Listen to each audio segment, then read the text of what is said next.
На форуме «Команда Тувы-2030» будет действовать медиацентр, кураторами которого станут Министерство информатизации и связи Тувы, телекомпания «Новый век», радиостанция «Голос Азии», которые и являются главным информационным партнерами мероприятия.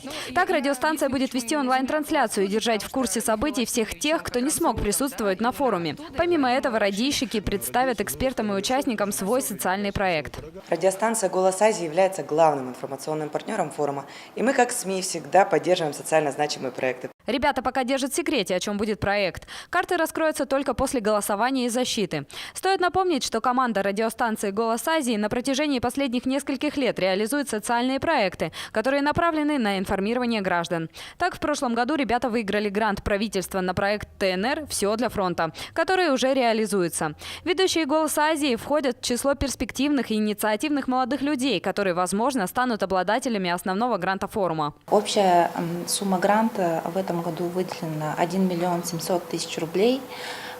Каждый молодой участник может выиграть от 20 до 250 тысяч на свой социальный проект. Стоит отметить, что концепция нынешнего форума отличается. Так, если в прошлые годы в молодежном форуме «Дурген» выдвигались на защиту и бизнес-проекты, на этот раз экспертами будут рассматриваться только социальные.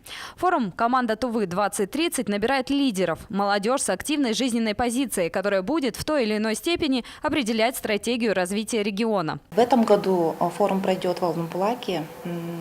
Концепция у нас поменялась в связи с показателями Федерального агентства по делам молодежи.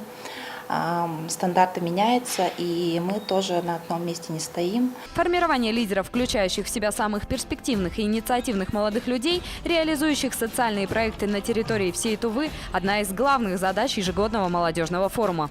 Ника Катина, Чинчи Самбуга, Буян Аюн, телекомпания «Новый век».